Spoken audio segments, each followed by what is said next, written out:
நல்லது. மீண்டும் ஒரு ஆசீர்வதிக்கப்பட்டதான இந்த மாதத்துடைய 2வது நாளில் ஆண்டுடைய சமூகத்தில் வந்து இருக்கிறதான ஒவ்வொரு தேவ பிள்ளைகளையும் இயேசு கிறிஸ்து நாமத்தினாலும் டெலிவரி மினி சார்பாக உங்கள் அனைவரை அன்போடு வாழ்த்தி வரவேற்கிறேன்.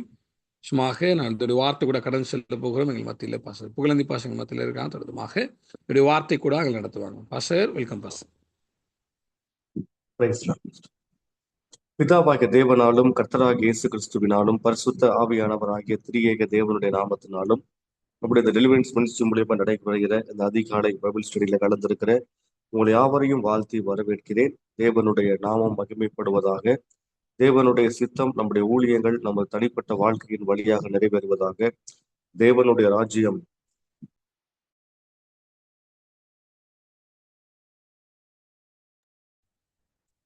நம்ம மூலியமாய் கட்டப்படுவதாக. ஒரு சிறிய ஜெபத்தோடு கூட நாம் ஜெபித்து ஆரம்பிப்போம்.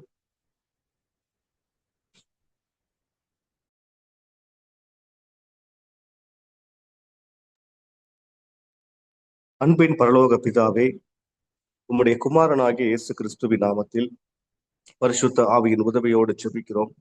சர்வ வல்லவரே, சர்வ ஞானியே, சர்வ வியாபியே, ஒருவரில் மூவராக மூவரும் ஒருவராய் திகழ்கிற எங்கள் பரலோக திரியேக தகப்பனே, உம் திருப்பாதம் பணிந்து எங்களை தாழ்த்தி அர்ப்பணம் செய்து ஒப்பு கொடுத்து தாழ்த்தி ஜெபிக்கிறோம்.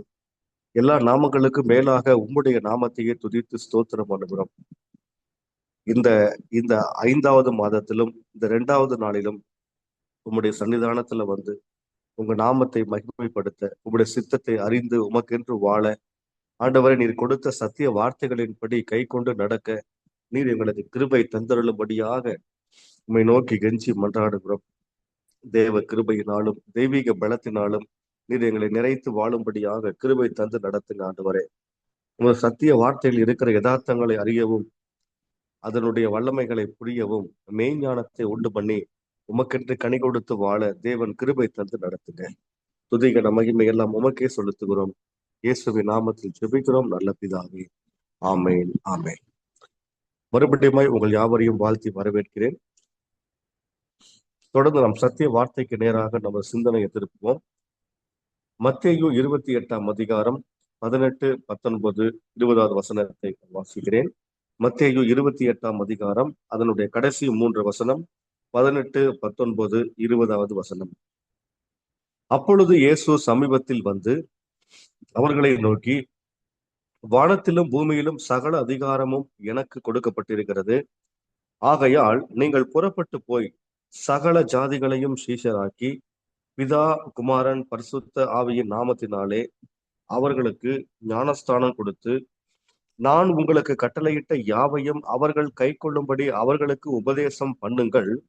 இதோ உலகத்தின் முடிவு பரியந்தம் சகல நாட்களிலும் நான் உங்களுடனே கூட இருக்கிறேன் என்றார். ஆமேன். தேவனுடைய வார்த்தைக்கு மகிமை உண்டாவதாக. அந்த கடைசி பகுதியை மாத்திரம் நாம் எடுத்துக்கொண்டு நிறைய சபைகளை வாக்குத்தத்த வசனமாக சொல்றாங்க. இதோ உலகத்தின் முடிவு பரியந்தம் சகல நாட்களிலும் உங்களுடனே கூட இருக்கிறேன் என்று சொல்ல வார்த்தைகளை சொல்லி ஜெபிக்கிறாங்க. ஆனா தப்பு இல்லை. ஆனா எந்த ஒரு வாக்குத்தத்தமும் நிபந்தனை இல்லாத வாக்குத்தத்தத்தை தேவனாகிய கர்த்தர் நம்மிடத்தில் தருவது கிடையாது. அப்போ இதுல கொடுக்கப்பட்ட பெரிய நிபந்தனையே, நாம் என்ன பண்ண வேண்டுமோ, நம்ம எல்லாம் புறப்பட்டு போய் சகல ஜாதிகளையும் சீஷராக மாத்தணும், அவங்களுக்கு ஞானஸ்தானம் கொடுக்கணும், அவங்களுக்கு டீச் பண்ணணும். இந்த காரியத்தை எந்த ஒரு தேவ பிள்ளை செய்யறாங்களோ அவர்களோடு கூட கர்த்தர் உலகத்தின் முடிவு பரியந்தமும் அவர்களுடைய வாழ்நாள் முடிவு பரியந்தமும் கர்த்தர் கூட இருக்கிறேன் என்று அவர் வாக்கு கொடுத்திருக்கிறார். அப்ப ஆண்டவர் வாக்கு கொடுத்தார்னா கட்டாயம் அதை மாற்ற மாட்டார். அதை செய்து முடிப்பதிலே நம்மை விட துரிதமாய் செயல்படுகிற தேவன் நம்முடைய ஆண்டவர். இதெல்லாம் நமக்கு தெரியும். ஆண்டவராக இயேசு கிறிஸ்து கடைசியாக பரமேறி போகும் பொழுது தம்முடைய சீசர்களுக்கு கொடுத்த மிக பெரிய கட்டளை, பிரதான கட்டளை, பிதாவின் கட்டளை, இயேசுவின் கட்டளை, இப்படிலாம் நம்ம சொல்லுவோம். இதுதான் மிக முக்கியமான ஒன்று. இன்றைக்கு சபைகள் மறந்து போன ஒரு மிகப்பெரிய சத்தியம் இதுதான். இன்னைக்கு பிரபலமான ஊழியர்கள் சொல்லிக் கொடுக்க தவறிய சத்தியமும் இதுதான். ஆண்டவர் எதை செய்ய சொன்னாரோ அதை இன்னைக்கு சபை செய்யாமல் வேறு எதையோ செய்து கொண்டிருக்கிறார்கள். அதுதான் மிகப்பெரிய ஒரு பரிதாபகரமான ஒரு காரியம். ஆண்டவர் என்ன செய்ய சொன்னாரோ அதை நம்ம செய்யாம இருக்கிறோமே, அது எவ்வளவு பெரிய அக்கிரமமான செயலாக, தேவன் செய்ய சொன்னாததை நாம நிறைய செஞ்சுக்கிட்டு இருக்கிறோமே, அது எவ்வளவு பெரிய மீறுதலாக, இது ஒரு பாவமாகவே இன்னைக்கு சபைகளுக்கு தெரியாம, ஊழியர்களுக்கு தெரியாம இருக்கிறது. நினைச்சாலே கஷ்டமா இருக்குது. இது எவ்வளவு முக்கியமான விஷயம் பாருங்க. ஆண்டவர் அவர் கடைசியாக சொன்ன ஒரு வார்த்தை. எப்பயுமே நம்முடைய வீட்டுல வயசானவங்க, பெரியவங்க, அவங்க மரிக்கும் போது கடைசி நேரத்துல உயிர் போகும் அந்த கடைசி தருவாயில் இறுதி மூச்சிலப்ப அவங்க சொல்ற வார்த்தை ரொம்ப முக்கியமான வார்த்தையா சொந்தக்காரங்க எல்லாம் பார்ப்பாங்க. தாத்தா ஏதோ சொல்றாரு, பாட்டி ஏதோ சொல்றாரு, அம்மாச்சி ஏதோ சொல்றாங்க, அப்ப அந்த வார்த்தை இதை எப்படியோ செஞ்சிருப்பான்னு சொல்லி உயிர் போயிடும். அப்ப அவங்க என்ன பண்ண, எப்பாடு பட்டாவது கஷ்டப்பட்டாவது பாட்டி சொல்லிட்டாங்க, அவரோட கடைசி ஆசையை நம்ம நிறைவேற்றணும் அப்படின்னு சொல்லி. ஆனா இன்னைக்கு வரைக்கும் 2000 ஆண்டுகளாக, 2000 வருஷமா இன்னைக்கு சபை எல்லாம் இருந்துட்டு இருக்கு. ஆனா இன்னைக்கு வரைக்கும் ஆண்டவர் ஒரு விஷயத்த, அது ஆண்டவராகிய தேவன் ஆப்ஷனா சொல்லல, முடிஞ்சா செய்ப்பா அப்படின்னு சொல்லவே இல்லை எங்கேயுமே. இது ஆண்டவர் கட்டளையாக தேவன் பிறப்பித்திருக்கிறார். இது ஒரு மிகப்பெரிய கட்டளை. இன்னைக்கு நம்ம சபைக்குள்ள இன்னைக்கு இன்னைக்கு நம்முடைய ஊழியர்களிலே நிறைய விஷயங்கள் நம்ம பண்றோம். குறிப்பாக ஒரு சபை எடுத்துக்கிட்டாலே, நம்ம சபையில எத்தனை ஊழியங்கள் பண்றோம் யோசிச்சு பாருங்க. அதிகாலை ஜெபம் பண்றோம், சகுடி ஜெபம் பண்றோம், உபவாச ஜெபம் பண்றோம், இரவு ஜெபம் பண்றோம், விழிப்பு ஜெபம் பண்றோம், அரை இரவு ஜெபம், முழு இரவு ஜெபம், இப்படி பலவிதமான ஜெபங்கள் பண்றோம். இதுல நம்ம ஞாயிற்றுக்கிழமை ஆராதனை வர செய்யறோம். அப்புறம் பெண்கள் ஜெபம், ஆண்கள் ஜெபம், சிறுவர் ஊழியம், மே மாசம் ஆனா பிபிஎஸ் ஊழியம், அப்புறம் யூத் மீட்டிங், இவ்வளவு விஷயங்கள் பண்றோமே. இதெல்லாம் நல்லதுதான், வேணான்னு சொல்ல, இதெல்லாம் சபை வளர்ச்சிக்கு தேவையான ஒண்ணுதான். ஆனா ஆண்டவர் எதை செய்ய சொன்னாரு, இதை கட்டாயம் செய்யணும், இதை செய்வதற்காக நீங்க என்ன வேணாலும் செய்யலாம். ஆண்டவர் சொன்ன இந்த கட்டளை நிறைவேற்றுவதற்காக நீங்க சிறுவர் ஊழியம் பண்ணலாம். ஆண்டவர் சொன்ன இந்த கட்டளையை நிறைவேற்றுவதற்காக நீங்க வாலிபர் ஊழியம் பண்ணலாம். ஆண்டவர் சொன்ன இந்த கட்டளையை நிறைவேற்றுவதற்காக நம்ம சபை ஊழியம் பண்ணலாம். மிக முக்கியமான ஒரு விஷயம் என்னன்னா, இன்னைக்கு சபையினுடைய மிக பிரதானமான பணியே, மிக பிரதானமான ஊழியமே இயேசுவுடைய பிரதான கட்டளையை நிறைவேற்றுவதுதான். ஆனா நீங்க எத்தனை பேர் நிறைவேற்றுகிறார்கள் என்பதை யோசித்து பார்த்தா விரல் வெட் அஹ் விரல் விட்டு எண்ணக்கூடிய அளவுதான் இருக்குது. ஏன்னா இன்னைக்கு யாருமே இதை பத்தி பேசுவது கிடையாது. இன்னைக்கு ஒரு சபை என்றாலே 52 வாரம் ஒரு ஒரு வருஷத்துக்கு இருக்குது. அந்த 52 வாரத்துல எவ்வளோ சத்தியங்களை நம்ம போதிக்கிறோம், டீச் பண்றோம், ப்ரீச் பண்றோம், பிரசங்கம் பண்றோம். இதுல நிறைய வெளியிருந்து கெஸ்ட்டுகளை நம்ம கூப்பிட்டு பயன்படுத்துறோம்.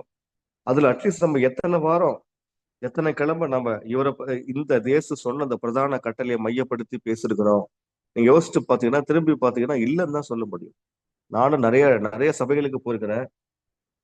எல்லா சபையிலும் கேட்டா இதெல்லாம் எங்க சர்ச்சில் டீச் பண்ண இது வரைக்கும் நாங்க கேட்டதே இல்லை அப்படின்னு நிறைய தேவ பிள்ளைகளும் சொல்லியிருக்கிறாங்க. நிறைய பாஸ்டர் சொல்லிக்கிறாங்க. ஏன் கேட்டா இல்ல பாஸ்டர், இதெல்லாம் சொன்ன யாரும் கேட்க மாட்டாங்க, யாரும் ரொம்ப இதெல்லாம் ரொம்ப என்னது, அது ஒரு என்னன்னா இது ஒரு எப்படி சொல்றது, இது ஒரு இன்ட்ரெஸ்ட் இல்லாத பிரசங்கம் போல இருக்கு. இது மக்களுக்கு ஒரு போர் அடிக்கக்கூடிய பிரசங்கம். அவங்கள போய் நீங்க போய் ஊழியம் பண்ணு, சீஷராக்கு அப்படின்னா அவங்க ஒரு மாதிரி நினைக்கிறாங்க. அது அவங்க அற்புதம் நடக்கும், உங்களை கத்தர் வாழாக்காமல் தலையாக்குவார், இதெல்லாம் சொல்லும் போது ரொம்ப சந்தோஷமா இருக்கு அவங்களுக்கு. அதாவது சபை மெய்ப்பன் என்பது ஜனங்களை சந்தோஷப்படுத்தக்கூடிய ஒன்றுதான், இல்லைன்னு சொல்லல. அதே நேரத்துல அவங்கள நம்ம பெருக்கத்துக்குள்ள நடத்தணுமா வேணாமா, நம்ம சபை வளரணுமா வேணாமா, நம்ம சபையில அடுத்த அடுத்த தலைமுறை மூலியமா வரணுமா வேணாமா, அப்படி சிந்தை உள்ளவங்க யாருமே அடட போனா போதும் விட மாட்டாங்க. ஏன்னா ஆண்டவர் அதான் சொல்லிட்டு போறாங்க. ஏன்னா அவர் சபை வளரணும். உலகமெங்கும் இருக்கிற தேவனுடைய சரீரமாகிய சபை, மனவாட்டியாகிய சபை வளரணும்னு சொல்லி நம்மளை விட அதிக அக்கறை உள்ளவர் நம்ம ஆண்டவராகிய இயேசு கிறிஸ்து. அது வளருவதுக்கு தான் இது எல்லாம் செஞ்சீங்கன்னா உங்க சபை ஆட்டோமேட்டிக்கா வளரும். நீங்க ஒருத்தரே கஷ்டப்படாதீங்க. நீங்களே போய் கஷ்டப்பட்டு, நீங்களே வேதனைப்பட்டு, நீங்களே துக்கப்பட்டு, நீங்களே பாட்டு பாடி, நீங்களே செய்தி கொடுத்து, நீங்களே ப்ரேயர் பண்ணி, நீங்களே காணிக்கை ஜெபம் பண்ணி, நீங்களே எல்லாம் இப்படி பண்ணா அப்ப மத்தவங்க எப்படி வளருவாங்க? ஆண்டவர் என்னன்னா அவருடைய சபை என்பது எல்லாருமே வளரணும் சொல்லி நினைக்கிற தேவன். ஏதோ இப்ப நம்முடைய நம்முடைய உடல் உறுப்பு சரீரத்தை நீங்க பார்க்கும்போது ஒரு கை மாத்திரம் பெருசா வளர்ந்துகிட்டு ஒரு கை குட்டையா இருந்தா அதை நம்ம என்னன்னு சொல்லுவோம்? மாற்றுத்திறனாளின்னு சொல்லுவோம். இன்னைக்கு அப்படிதான் இருக்குது. இன்னைக்கு கிறிஸ்துவின் சரீரம் ஒரு பக்கம் பெருசா வளருது, ஒரு பக்கம் வளராம இருக்குது. அப்படி அல்ல. நம்ம எல்லாருமே நிறைவான வளர்ச்சி அடையத்தக்கதாக, நம்ம எல்லாருமே பூரண வளர்ச்சி அடையத்தக்கதாக, நம்ம பூரணராகும்படி கடந்து போவோமாக தீமோத்தேயுக்கு சொல்றாரு பாத்தீங்களா. அப்ப நம்ம எல்லாருமே பூரணரா மாறணும். ஊழியக்காரர் மாத்திரமல்ல, விசுவாசிகள் எல்லாருமே பூரணத்தை நோக்கி டிராவல் பண்ணணும்னா இந்த கட்டளையை எல்லாரும் ஃபாலோ பண்ண வேண்டும். இந்த கட்டளைய வேண்டா வெறுப்பாக அல்ல, விருப்பத்தோடு இதற்கு கீழ்ப்படிந்து செயல்பட வேண்டும். இயேசு சொன்ன மிக மிக முக்கியமான சத்தியம். பைபிள்ல இயேசு எவ்வளவோ சத்தியங்களை பரலோக ராஜ்யத்தை பத்தி சொல்லியிருக்கிறாரு, எவ்வளவு ஜெபத்தை பத்தி சொல்லியிருக்கிறாரு, கனி கொடுக்கறத பத்தி சொல்லியிருக்கிறாரு.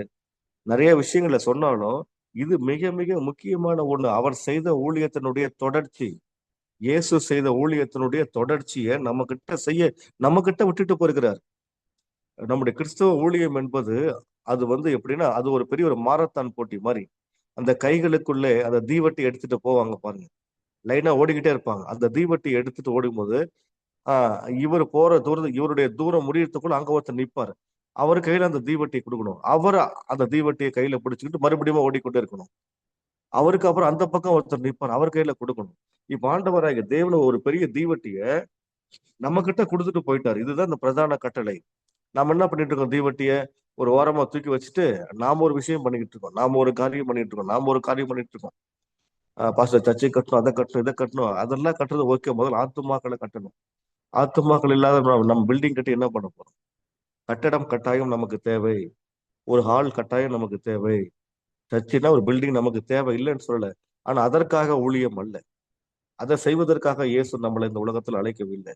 இயேசு நினைச்சிருந்தாலும் எவ்வளவு பெரிய பெரிய கட்டடத்தை கட்டிருக்கலாம், அவரால் கட்ட முடியாத பில்டிங் கிடையாது. ஆனா தேவன் செய்த முதல் மிக முக்கியமான வெளியும் நம்முடைய சீசர்களை உருவாக்கினார். அந்த சீசர்கள் இயேசுவுடைய வாழ்நாள்ல அவருடைய அந்த 3 வருஷ ஊழியத்திலேயே இந்த 12 பேர் அடுத்து 70 பேரை உருவாக்குனாங்க, தெரியுங்களா? லூக்கா 10ஆம் அதிகாரத்துல இருக்கு. இன்னும் 70 பேரை அவர் நியமித்தார் என்று இருக்குது. அந்த 70 பேர் ஆக மொத்தம் 86 பேர், இயேசுவோட சேர்த்து 86 பேர். அதற்கு பிறகுதான் இயேசு கிறிஸ்து உயிர்த்தெழுந்ததுக்கு அப்புறம் தான் இயேசு கிறிஸ்து மூலியமா அற்புதம் பெற்றவர்கள், இயேசுவனுடைய சகோதரர்கள், மார்த்தாள், மகதலேனா மரியாள், சகேயு, இது மாதிரி ஏக்கச்சக்க நபர்கள் இயேசு கிறிஸ்துவின் மூலமாக அற்புதம் பெற்றவர்கள், பர்த்திமை குருடன், இது மாதிரி ஆட்கள்லாம் இயேசுவை ஃபாலோ பண்ணி வந்தவங்க. இதெல்லாம் சேர்த்து கிட்டத்தட்ட 120 பேர் அந்த பெந்தகாஸ்தே நாள்ல அவங்க தேவனுடைய அபிஷேகத்தை பெற்றுக்கொண்டு கத்தருக்காய் ஊழியம் செய்றாங்க. இதுதான் மிகப்பெரிய ஒரு எழுப்புதல். இந்த ஒரு பின்மாறி அபிஷேகம் நம்ம சபைக்குள்ள வரணும்னா இயேசு சொன்ன இந்த ஊழியத்தை நம்ம செஞ்சே ஆகணும். இயேசு இதை கட்டளையாக சொல்லியிருக்கிறார். கட்டளைனா கட்டாயம் செய்தே ஆக வேண்டும், வேற ஒரு ஆப்ஷன் கிடையாது. இதை விட்டுட்டு நம்ம வேற எதுவும் நம்ம செய்ய முடியாது. இதைதான் முதல்ல செய்யணும். இதான் சொல்ற, ஆகையால் நீங்கள் புறப்பட்டு போய். அப்ப சபையில் இருக்கிற ஒவ்வொருவரும் புறப்பட்டு போகணும். அவங்க வெளிநாடு புறப்பட்டு போகலனாலும் பரவாயில்ல, அவங்க பக்கத்து வீட்டுக்காவது புறப்பட்டு போகணும், பக்கத்து தெருவுக்காவது புறப்பட்டு போகணும், அவங்க நண்பர்கள் வீடுகளுக்காவது புறப்பட்டு போகணும். இயேசு புறப்பட்டு போன்னு சொல்றாரு, நாம என்ன சொல்றோம்? புறப்பட்டு வாங்குறோம், புறப்பட்டு வாங்கலுங்கிறோம். இயேசு புறப்பட்டு போங்கள்ங்கிறார். ஏன்னா ஒவ்வொருவரும் புறப்பட்டு போனாதான் அவங்க ஒரு 10 பேரை சபைக்கு கூட்டிட்டு வருவாங்க. நாம தான் யாருமே புறப்பட்டு போக நாம தான் அனுப்புறது இல்லையே. இல்ல, புறப்பட்டு வான்னு தான் சொல்றோம் தவிர புறப்பட்டு போன்னு சொல்லுவது கிடையாது. அதான் இயேசு எப்பவுமே நம்மளோட அவர் ரொம்ப வித்தியாசமா சிந்திக்கிறவர். அவர் என்னன்னா, இப்ப நாம இப்ப இருக்கிற ஒரு ஆத்மா வந்தா போதும்னு நினைக்கிறோம். ஆனா ஆண்டவர் இந்த ஆத்மா மூலியமா 10 ஆத்மா சபைக்கு வரணும்னு சொல்லி விரும்புகிறவர் நம்ம ஆண்டவர். அப்ப அந்த இயேசு கிறிஸ்துனுடைய சிந்தனையை தரித்தவர்களாக, அவருடைய பாரத்தை புரிந்தவர்களாக ஊழிய செய்யற ஒவ்வொருவருமே இந்த கட்டளையை அவங்க கட்டாயம் கீழ்ப்படிந்தே ஆக வேண்டும், அதை செய்தே ஆக வேண்டும். அது நீங்களா இருந்தாலும் சரி, நானா இருந்தாலும் சரி. அதனால்தான் பாத்தீங்கன்னா, என்னுடைய ஊழியத்துல எனக்கு கீழே 12 சீசர்களை நான் வைத்திருக்கிறேன். அந்த 12 பேருக்கு ஒரு டார்கெட் கொடுத்துட்டு 2030க்குள்ள நீங்க உங்களுக்கு கீழே 12 பேரை உருவாக்கணும். இதற்கு மேல ஒரு ஊழியமே முடிஞ்சு போச்சு. உங்க ஊழியம் முடிஞ்சிச்சு. உங்களை குறித்து தேவன் கொடுத்த தரிசனமே இதுதான். இன்னைக்கு நிறைய பேருக்கு நிறைய தரிசனம் சொல்லுவாங்க, நீங்க பார்த்திருப்பீங்க. எனக்கு இந்த மாதிரி தரிசனம், அந்த மாதிரி தரிசனம் கர்த்தர் கொடுத்துருக்காரு. அதெல்லாம் இல்லைங்க. ரட்சிக்கப்பட்ட ஒரு தேவ பிள்ளைக்கு, தேவ ஊழியனுக்கு, அபிஷேகம் பெற்றவருக்கு ஒரே ஒரே ஒரே தரிசனம். அதுதான் இந்த பிரதான கட்டளை தரிசனம். கிறிஸ்தவ மக்களுக்கு, கிறிஸ்துவ ஃபாலோ பண்றவங்களுக்கு, ஜீசஸுடைய ஃபாலோவர்ஸுக்கு ஆண்டவர் கொடுத்த ஒரே ஒரு தரிசனம், ஒரே ஒரு கட்டளை இதுதான். இதை செய்வதுதான் நம்முடைய ஊழியம். இது நம்ம எப்படி செய்ய போறோம்? அதுதான் நம்முடைய ஊழியத்தினுடைய செயல்பாடுகள். நம்ம தரிசனம் இதுதான். என்ன பண்ணணும்? புறப்பட்டு போகணும், டீச்சரா மாத்தணும், ஞானஸ்தானம் கொடுக்கணும், டீச் பண்ணணும். இதுதான். இந்த 4 விஷயம் பண்ணணும். இந்த 4 விஷயம் பண்றதுக்காக நீங்க என்ன வேணாலும் செய்யலாம். இந்த 4 விஷயம் செய்வதற்காக நீங்க சிறுவர் ஊழியம் பண்ணலாம், வாலிபர் ஊழியம் பண்ணலாம், பெண்கள் ஊழியம் பண்ணலாம், ஆண்கள் ஊழியம் பண்ணலாம், கிராம ஊழியம் பண்ணலாம், சுவிசேஷ ஊழியம் பண்ணலாம், எல்லாமே பண்ணலாம். ஆனா எது பண்ணாலும் இதை மையமாக கொண்டு செய்ய வேண்டும். அப்பதான் தேவன் இந்த உலகத்தின் முடிவு பரியந்தமும் சகல நாட்களிலும் நம்ம கூட இருந்து நம்ம ஊழியத்தை கனப்படுத்தி ஆசீர்வதித்து உயர்த்துவார். இப்ப இயேசு நம்ம கூட இருக்கணுமா வேணாமான்னு சிந்திக்கிறவங்க இந்த ஊழியத்தை செய்யாம இருக்க மாட்டாங்க. இந்த உலகத்தின் எல்லா நாளும் எல்லா மணி நேரமும் இயேசு என் கூடவே இருக்கணும்னு நினைக்கிற ஒவ்வொருவருமே இந்த ஊழியத்தை, இந்த பணியை, இந்த கட்டளையை நிறைவேற்றாமல் இருக்கவே மாட்டாங்க. இததான் இந்த காலை வேளையில நமக்கு தேவன் அறிவுறுத்துகிற மிக முக்கியமான ஒரு சத்தியம். இது மிக முக்கியமான சத்தியம். இது வாழ்நாள் சத்தியம். நம்ம வாழ்ற ஒவ்வொரு நாளும் சொல்ல வேண்டிய சத்தியம், போதிக்க வேண்டிய சத்தியம், கை கொள்ள வேண்டிய சத்தியம். ஆண்டவர் நம்ம கூட இருக்கணும்னு நம்ம நினைக்கிறோம் பாத்தீங்களா? என்ன அப்ப ஆண்டவர் எப்ப நம்ம கூட இருப்பாரு? அவர் சொன்னதை நம்ம நிறைவேற்றினாதான் நம்ம கூட இருப்பாரு. அவர் சொன்னதையே நம்ம நிறைவேற்ற மாட்டோம். ஆனா கர்த்தர் மட்டும் என் கூட இருக்கணும்னு நம்ம நினைச்சா அது எப்படிங்க இருக்குது? ஆண்டவர் சொல்றாரு, இதை நீ செஞ்சா நான் உன் கூடவே இருக்கிறேன்ப்பா. நீ சாவர வரைக்கும் அல்லது இந்த உலகமே அழியிற வரைக்கும் நான் உன் கூடவே இருக்கிறேன். உன் கூடவே இருந்து நடத்துறேன். அப்ப நம்ம யோசிச்சு பாருங்க, இயேசு நம்ம கூட இருக்கிறது சிறந்ததா? அல்லது இந்த உலக மக்கள் நம்ம கூட இருக்கிறதும், பணக்காசு உள்ளவன் நம்ம கூட இருக்கிறதும், மத்த காணிக்கை கொடுக்கிறவன் நம்ம கூட இருக்கிறதும் எது சிறந்தது என்பதை சற்று நாமளே யோசித்து பார்ப்போம். எல்லாவற்றுக்கும் மூல காரணராகிய ஆதி மூலமாகிய இயேசு நம்ம கூட இருந்தார்னா மத்த எல்லாமே நமக்கு ஆட்டோமேட்டிக்கா வந்துருமா இல்லையா? நம்முடைய தேவைகள் ஆட்டோமேட்டிக்கா சந்திக்கப்படுமா இல்லையா? நமது ஊழியத்தின் தேவைகள் ஆட்டோமேட்டிக்கா சந்திக்கப்படுமா இல்லையா? நம்முடைய சபையினுடைய கட்டுமான பணி ஆட்டோமேட்டிக்கா நடக்குமா நடக்காதா? நம்முடைய தேவைகள் ஆட்டோமேட்டிக்கா சந்திக்குமா சந்திக்காதா? அப்ப எல்லாவற்றுக்கும் மூலம் எது? எல்லாவற்றுக்கும் ஆதி எது? இயேசு சொன்ன பிரதான கட்டளையை நம்ம செய்யாம இயேசு நம்ம கூட இருக்கிறத நம்மால உறுதிப்படுத்தவே முடியாது. எனக்கு அருமையான தேவ ஊழியர்களே, இதைத்தான் நம்ம முக்கியமா செய்ய வேண்டிய ஒண்ணு. இதுக்காக நம்ம ஜெபம் பண்ணலாம். இதுக்காக நம்ம நிறைய விஷயங்களை பண்ணலாம். இந்த தரிசனத்தை, இந்த ஊழியத்தை, இந்த திட்டத்தை, இந்த கொள்கையை நம்ம நிறைவேற்றுவதற்காக அது எவ்வளவோ பணங்களை நம்ம செலவு பண்ணலாம். ஆனா இன்னும் சொல்ல போனா இயேசுவோட இந்த பிரதான கட்டளையை நீங்க செய்வதற்கு உங்களுக்கு பண காசு ஒண்ணு செலவே ஆகாது. நிறைய பண விரயங்கள் ஆகாது. ஒரு கட்டடம் கட்டுறதுக்கு பணம் வேணும். ஆனா ஒரு ஆத்துமா கிட்ட நீங்க பேசி பழகி சீசனை மாத்துறதுக்கு நமக்கு என்ன பணம் வேணும் யோசிச்சு பாருங்க. நமக்கு நல்ல மனம் வேணும். அதுதான் மிக முக்கியமான ஒரு சத்தியம். நம்ம ஆண்டவராகிய தேவன் விரும்புகிற ஒரு முக்கியமான காரியம் என்னன்னா, இயேசு என்ன செஞ்சாரு யோசிச்சு பாருங்க. அவர் செஞ்சதை தான் நம்ம கிட்ட செய்ய சொல்றாரு. இயேசு கிறிஸ்து 30வது வயசுல ஊழியத்துக்காக தன்னை அர்ப்பணிச்சு பொது வாழ்க்கைக்காக வராரு. வந்த உடனே யோவான் ஸ்நானன் கிட்ட ஞானஸ்தானம் எடுக்கிறாரு. 40 நாள் அவர் வனாந்தரத்துல போய் உபவாசம் பண்ணி ஜெபிக்கிறாரு. அந்த 40 நாள்ல பிசாசுனால 3 முறை சோதிக்கப்படுறாரு. சோதிக்கப்பட்டு ஜெயிச்சுட்டு வர்றாரு. ஜெயிச்சு அவர் செஞ்ச முதல் ஊழியமே என்ன ஊழியம்? சற்று யோசித்து பாருங்க. அவருக்கு கீழே 12 அப்போஸ்தலர்களை அவர் தேர்ந்தெடுத்தார். அந்த அப்போஸ்தலர்களை செலக்ட் பண்ணுவதற்காக தான் இயேசு என்ன பண்ணாரு? லூக்கா 6ஆம் அதிகாரம் 12ஆம் வசனத்துல இதற்காக தான் அவர் முழுவதும் விழித்திருந்து ஜெபம் பண்ணார். அப்ப விழிப்பு ஜெபம் எதுக்கு? சீசர்களை உருவாக்குவதற்காக தான். உபவாச ஜெபம் எதுக்கு? சீசர்களை உருவாக்குவதற்காக தான். அதிகாலை ஜெபம் எதுக்கு? சீசர்களை உருவாக்குவதற்காக தான். இன்னும் என்னென்ன ஜெபம்லாம் இருக்கோ எல்லா ஜெபமும், ஆனா பொதுவாகவே ஜெபம் நம்ம தேவைகளுக்காக தான் பயன்படுத்துறோம். ஆனா இயேசு ஜெபத்தை எதற்காக பயன்படுத்தினாரு? ஊழியத்திற்காக தான் பயன்படுத்தினார். ஜனங்களோட ரட்சிப்புக்காக தான் பயன்படுத்தினார். ஆத்துமாக்கள் மனம் திரும்புதலுக்காக தான் பயன்படுத்தினார். அதுக்காக நம்ம தேவைகளை தேவன் சந்திக்க மாட்டார் என்று அல்ல. அவர் சொன்னதை செஞ்சார். அவர் சொல்றதை நம்ம செஞ்சோம்னா நம்ம கேட்கறத ஏன் அவர் கொடுக்க மாட்டார்? சற்று யோசித்து பார்ப்போம் நாமளே. சற்று சிந்தித்து பாருங்க. இன்னைக்கு நம்ம வீட்லயே நம்ம பிள்ளைங்க இருக்கிறாங்க. 2 பிள்ளைங்க 3 பிள்ளைங்க இருக்காங்க. நம்ம பேச்சு கேட்டு நம்ம சொன்ன விஷயத்துல எல்லாம் அது கரெக்டா ஒரு குழந்தை கீழ்ப்படிஞ்சு செஞ்சுச்சுன்னா அந்த குழந்தை கேட்கறத நம்ம கட்டாயம் வாங்கி கொடுக்க மாட்டோமா? நாம சொன்னதை ஒண்ணுமே செய்யாது, கீழ்ப்படியாது. நம்மளையும் மதிக்காது. நாம ஒண்ணு சொன்னா அது ஒண்ணு செய்யும். அந்த மாதிரி குழந்தைக்கு எப்படி நம்ம ரொம்ப அன்பா இருந்து எப்படி நம்ம அது கேட்கறதெல்லாம் வாங்கி கொடுக்க முடியும்? அப்ப சாதாரண தகப்பன், தாயா இருக்கிற நமக்கே இந்த மாதிரி ஒரு சிந்தனை இருக்கும்போது, நம்ம படைச்ச தேவன் அது மாதிரி தானே. ஏன்னா ஏன்னா நம்மளாம் அவருடைய சாயல்ல தானே படைக்கப்பட்டிருக்கோம். சற்று யோசித்து பார்ப்போம், சிந்தித்து பார்ப்போம். இயேசு என்ன இயேசு என்ன செய்தாரோ அந்த ஊழியத்தை அவருடைய சீசர்கள் பண்ணாங்களா இல்லையா பாருங்க. அதுக்கப்புறம் என்ன பண்ணாங்க பாருங்க. பெந்தெகோஸ்தே அந்த அபிஷேகம் பெற்றுக்கொண்ட உடனே பேதுரு தலைமையில 11 பேர் கொண்ட குழுவாக டீச் பண்றாங்க. ஒரே பிரசங்கத்துல 3000 பேர் ரட்சிக்கப்படுறாங்க. 3000 பேர் சபையில சேர்த்துக் கொள்ளப்பட்டு என்னவா மாறினாங்க? அவங்க எல்லாம் விசுவாசிகளா இல்ல, யாருமே எல்லாம் சீசர்களாக மாறினாங்க. அதுக்கு அடுத்த பிரசங்கம் 5000 பேர். அதுக்கப்புறம் இயேசு பாக்குறாரு, எல்லாரும் என்ன பண்றாங்க? ஒரே இடத்துல உட்காந்துக்கிறாங்க. 8000 பேர் ஒரே இடத்துல உட்காருறது அவருடைய விருப்பம் கிடையாது. அவரே சபையை சிதறடிச்சிட்டு ஆள அங்க பிரிச்சு விடுறாரு. அப்ப பிரிச்சு விட்டு என்ன பண்றாங்க? எல்லாருமே பிரிந்து போனவர்கள், சிதறடிக்கப்பட்ட எல்லாரும் அவங்கவுங்க ஊருக்கு போய் அவங்கவுங்க என்ன பண்ணாங்க? சீசர்களை உருவாக்குனாங்க. அப்பதான் தேவ வசனம் விருத்தி அடைஞ்சிச்சாம். தேவ வசனம் அப்பதான் மகிமைப்பட்டுச்சாம். அப்ப எல்லாரும் அங்கங்க போய் அவங்கவுங்க ஊர்ல போய் அவங்கவுங்க நண்பர்கள், சொந்தக்காரர்கள், உறவினர்கள், அக்கம் பக்கம் உள்ள எல்லாருக்கும் சுவிசேஷம் அறிவிச்சு இயேசு சொன்ன கட்டளையை நிறைவேற்றி அவங்களை எல்லாம் சீஷராக மாத்துனாங்க. சீஷர்களின் தொகை பெருக்கம் அடைந்தது. அப்போஸ்தலர் புத்தகத்துல பாக்குறோம். பாருங்க, பவுல் பவுல் செஞ்ச ஊழியம் என்னது? அவரு என்ன பண்ணாரு?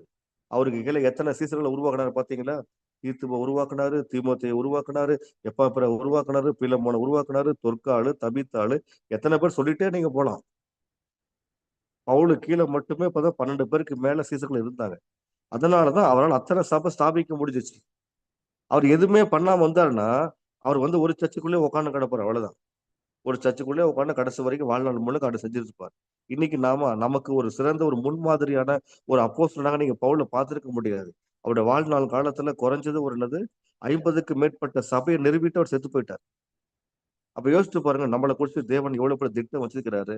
நம்மளை குறிச்சு தேவன் எவ்வளவு பெரிய சித்தம் வச்சு நம்ம மூலியமா செய்யணும்னு விரும்புறாரே. அதை நம்ம செய்யாம இருக்கிறோமே, அதை பத்தி யோசிக்காம இருக்கிறோமே, ஒரே இடத்துல உட்காந்துட்டு என்ன பண்ணலாம்னு யோசிச்சுக்கிறோமே. சற்று சிந்திக்க வேண்டிய காலத்துல வந்திருக்கிறோம். இது இப்ப நம்ம வாழ்கிறது கடைசி காலமும் அல்ல, கடைசி நாட்களும் அல்ல, கடைசி நிமிடத்துல வாழ்ந்து கொண்டிருக்கிறோம். இயேசுவோட வருகையை சந்திக்க போற கடைசி தலைமுறை நாம தான். எனவே இந்த கடைசி நிமிடத்திலாவது நம்ம உண்மையா ஊழியம் செய்வதற்கு நம்ம பிரயாசப்படுவோம். நீங்களும் நிறைய ஊழியம் செய்றீங்க, ரொம்ப சந்தோஷம், நல்ல விஷயம்தான். ஏன்னா நம்முடைய ஊழியமே மக்களோடு மக்களாக தான், மக்களுக்கு தான் நம்முடைய ஊழியமே. அவங்கள சந்திக்கணும், அவங்களோடு பேசணும், அவங்களோடு பழகணும், அவங்கள சீசரா மாத்தணும், அவங்கள நித்திய ராஜ்யத்துக்கு பங்காளியா மாத்தணும். நம்ம சபையில எண்ணிக்கை முக்கியம் கிடையாது, தரம் தான் முக்கியம். நம்ம சபையில எவ்வளவு பேர் வர்றாங்க என்பது முக்கியம் கிடையாது, எத்தனை பேர் பரலோகத்துக்கு வர்றாங்கிறது தான் முக்கியமான ஒரு காரியம். 10,000 பேர் வந்துட்டு அதுல ஒரு ஒரு 5 பேர் 10 பேர் தான் பரலோகத்துக்கு வராங்கன்னா அந்த ஊழியம் ஃபெயிலியரான ஊழியம். 10 பேர் வந்தாலும் அந்த 10 பேரும் பரலோகத்துக்கு போறாங்க பாருங்க, அதுதான் சிறந்த சக்சஸ்ஃபுல்லான ஊழியம், வெற்றியுள்ள ஊழியம். இயேசு அதான பண்ணாரு பாருங்க. அவரை சுத்தி பாருங்க, அவர்கிட்ட எத்தனை பேர் அற்புதம் பெற வந்தாங்க. 5000 புருஷர்களுக்கு சாப்பாடு போட்டாரு, 4000 பேருக்கு சாப்பாடு போட்டாரு. எத்தனை பேர் அவரை சுத்தி கூட்டம் கூட்டமா வந்தாங்களே. ஆனா கடைசி வரைக்கும் இயேசு யார் கூட இருந்தாரு? சீசர்களோடு தான் கர்த்தர் இருந்தார். அவங்க வீட்டுக்கு கூட போல, சீசர்களும் அவங்கவுங்க வீட்டுக்கு போல, இயேசு கூடவே இருந்தாங்க. இயேசுவும் அவங்க கூடவே இருந்தார். அவங்க கூடவே படுத்தார், அவங்களோடவே உறங்கினார், அவங்களுக்கு டீச் பண்ணார், அவங்களுக்கு ரகசியங்களை சொல்லிக் கொடுத்தார், அவங்களுக்கு மறைபொருளை சொல்லிக் கொடுத்தார், எப்படி ஜெபிக்கணும்னு சொல்லிக் கொடுத்தார், எப்படி அற்புதம் பண்ணணும்னு சொல்லிக் கொடுத்தாரு. அவங்க முன்னாடி தான் தன்னுடைய முதலாவது அற்புதத்தையே செய்யறாரு. அவர் செய்யற அற்புதம் எல்லாம் நீங்க பாருங்க, டீச்சர்கள் இல்லாம தனியா அவர் எந்த அற்புதம் பண்ணவே மாட்டார். ஏன் தெரியுமா? அதுல பிராக்டிகல் ஸ்டடி. அவர் சொல்றாரு, பாருப்பா நான் அப்படி பண்ண, இது மாதிரி நீங்களும் பண்ணுங்க. அதே மாதிரி ஆண்டவர் என்ன பண்ணாரு? தம்முடைய சீசர்களை 2 பேரை அனுப்புனாரு ஊழியத்து கிராமத்துக்கு. அவங்க போய் இயேசு சொன்ன வார்த்தையை அப்படியே கீழ்ப்படிஞ்சு அவங்க போனதுனால எத்தனை அற்புதம் நடந்தது பாருங்க. அவங்க சாட்சி சொல்றாங்க, ஆண்டவரே நாங்க அந்த கிராமத்துக்கு போனோம், நாங்க ஜெபம் பண்ணோம்னா பேய் பிசாசு ஓடுது, அற்புதம் நடக்குது ஆண்டவரே, ஐயோ எங்களுக்கே ரொம்ப ஆச்சரியமா இருக்குதுங்கிறாங்க. உடனே இயேசு ஆமா நான் பார்த்தேன், சாத்தான் மின்னலை போல விழுகிறத நான் கண்டேன்னு சொல்றேன். இப்ப பாருங்க, பேசுவார், இயேசு சொல்வதை அப்படியே அடி பிசகாமல் நம்ம செஞ்சா அதுதான் சிறந்த ஊழியம். அப்படிப்பட்ட ஒரு சிறந்த ஊழியத்தை செய்வதற்காக தான் ஆண்டவராகிய தேவன் நம்மை அழைத்திருக்கிறார். இன்னைக்கு உலகம் நம்மள என்ன பண்ணுச்சு? உட்கார வச்சிருச்சு. நமக்கு உலகம் உட்கார வச்சிருச்சு. நிழலுக்குள்ளேயே உட்கார வச்சுட்டோம். வெளியே எங்கேயும் நம்ம போவது கிடையாது. மக்களை சந்திப்பது கிடையாது. இருக்க நம்ம கையில மொபைல் வேற கையில வந்துருச்சா, நீங்க அது வர கையில வச்சுட்டு உட்காந்துட்டோம். இது நமக்கு தேவைதான் இல்லைன்னு சொல்லலாம். ஆனா இதை விட முக்கியமானது ஜனங்களை சந்தித்து சீசர்களாக மாற்றணும். இதைத்தான் ஆண்டவர் நம்ம இடத்துல செய்ய சொன்ன மிக மிக முக்கியமான பிரதானமான கட்டளை, முக்கியமான கட்டளை, இயேசுவின் கட்டளை, பிதாவின் கட்டளை, நமது சபையில செய்ய வேண்டிய கட்டளை. இதுதான் ஒவ்வொரு ரட்சிக்கப்பட்ட தேவனுடைய பிள்ளையினுடைய தரிசனமே இதுதான். இந்த தரிசனத்தை நிறைவேற்றுவதற்காக தான் நீங்க என்னென்ன ஊழியங்களை செய்றீங்களோ அதுதான் உங்க ஊழியங்கள். ஆனா தரிசனம் என்பது எல்லாருக்கும் ஒரே தரிசனம் தான். ஒவ்வொருத்தருக்கும் ஒவ்வொரு தரிசனத்தை இயேசு அப்படி அப்படி அப்படி கொடுக்கவே மாட்டார். இப்ப எனக்கு இப்ப 10 பிள்ளைங்க இருக்காங்கன்னா 10 பிள்ளைங்களும் நான் ஒரே விஷயத்துல சொல்லிக் கொடுப்பேன். ஒவ்வொருத்தருக்கும் ஒவ்வொரு மாதிரி நான் சொல்லிக் கொடுக்க மாட்டேன். சாப்பாடு போட்டா எல்லாருக்கும் ஒரே சாப்பாடு தான் போடுவேன். அவனுக்கு வேற சாப்பாடு இவனுக்கு அப்படி நான் போட மாட்டேன். அப்ப சபை என்பது இந்த உலகம் முழுக்க ஒரே சபை. கிறிஸ்துவின் மணவாட்டி சபை. அந்த மணவாட்டி சபைக்கு ஒரே சபை உள்ள அந்த ஒரே சபைக்கு வேலைக்காரங்க தான் நானு நீங்க எல்லாருமே. அப்ப சபைக்கு என்ன தரிசனம் ஒன்னே ஒண்ணுதான். என்னது? இதுதான் ஆண்டவர் செய்ய சொன்னார். இதை இன்னைக்கு செஞ்சோம்னா உலகம் முழுக்க இன்னைக்கு எத்தனை சபைகள் நிரம்பி வழிஞ்சிருக்கும். எத்தனை பேர் சீஷரா மாத்திருப்பாங்க. இன்னைக்கு சபைகளுக்குள்ள பெரும்பான்மையா தேவைகளுக்காக வருகிற விசுவாசிகள் தான் அதிகமா இருக்கிறாங்களே தவிர தேவனுக்காக ஊழியம் செய்யற சீசர்கள் இல்லையே. யோசிச்சு பாருங்க. வந்தவங்களை நம்ம என்ன பண்ணோம்? டீச் பண்ணி உட்கார வச்சு சொல்லி கொடுத்து அவங்களையும் நம்ம சீஷரா மாத்திருந்தோம்னா இன்னைக்கு நம்ம சபையில நாம இல்லைன்னா கூட நம்ம சபை நடக்கும். நமக்கு ஏதாவது உடம்பு சரியில்லைன்னா கூட நம்ம சபை மக்களே அவங்க பொறுப்பெடுத்து செய்வாங்க. இன்னைக்கு நம்ம சபையில் உள்ள சீசர்கள் அதிகமாயிட்டாங்கன்னா அப்ப எல்லா வேலையும் நானே இழுத்து போட்டு செய்ய வேண்டிய அவசியம் கிடையாது. எல்லாம் அவங்களோட பார்ட் ஒர்க் அவங்க அழகா செய்வாங்க. வெளியே போகாம அவங்க போய் ஊழியம் பண்ணி ஜனங்கள் ஆத்துமாக்கள் ரசித்து நம்மள சபையில கொண்டு வருவாங்க. அப்ப ஊழியருடைய வேலை ரொம்ப ஈஸியாயிடும். ஒரு மெய்ப்பனுடைய வேலை அவனுக்கு சொல்லி கொடுப்பதுதான், கற்றுக் கொடுப்பதுதான், உபதேசம் செய்வதுதான் நம்ம வேலை. அந்த மக்கள் அவங்க போய் சீஷர்களை உருவாக்கி ஆத்துமகளை கொண்டு வந்து சபையில திருப்பி அவங்களுக்கு நம்ம டீச் பண்ணணும். அடுத்த தலைமுறைக்கு டீச் பண்ணணும். இதுதான் ஊழியம். இதை செய்வதற்காக தான் இயேசு நம்ம முன்னாடி இந்த ஊழியத்தை செய்து விட்டு போனார். அவருடைய சீசர்கள் அப்போஸ்தலர்கள் இந்த ஊழியத்தை தான் செஞ்சாங்க. அதற்கப்புறம் எப்படி மறைஞ்சு போச்சு இந்த ஊழியம்? அதற்கப்புறம் தான் கான்ஸ்டன்டைன் ஒரு மன்னன் வந்தாரு. அவர் மன்னன் வந்ததுக்கு அப்புறம் தான் இப்ப நம்ம பாக்குற சர்ச்சு பாக்குற ஒரு பில்டிங்னா இப்படிதான் இருக்கணும், சர்ச்சு ஸ்டேஜ் இப்படி இருக்கணும் அப்படின்னு ஒரு விஷயத்தெல்லாம் கொண்டு வந்து இன்னைக்கு நம்ம சீசராக்கிற ஊழியத்தை நிறுத்தி விட்டு எல்லா சபையை கட்டுங்க, பில்டிங் கட்டுங்க, மக்கள் எல்லாம் கும்பலா உட்கார வைங்க, பேசி அனுப்புங்க, முடிஞ்சு போச்சு. அதுல இருந்து வந்த வினைதான் அது. அப்ப இயேசு சொன்ன விஷயத்த நான் எல்லாம் இன்னைக்கு சபை மறந்து விட்டது. ஒவ்வொரு ஊழியர்களும் மறந்துட்டாங்க. ஒவ்வொரு சபை மக்களும் அதை பத்தி யோசிக்கிறது கிடையாது. இன்னைக்கு சபைக்கு வருகிற ஒவ்வொருவருமே சீஷரா மாற வேண்டும். இன்னைக்கு நம்ம சபையில எத்தனை விசுவாசிகள் இருக்கிறாங்கன்னு சொல்லக்கூடாது, எத்தனை சீசர்கள் என் சபையில இருக்கிறாங்க.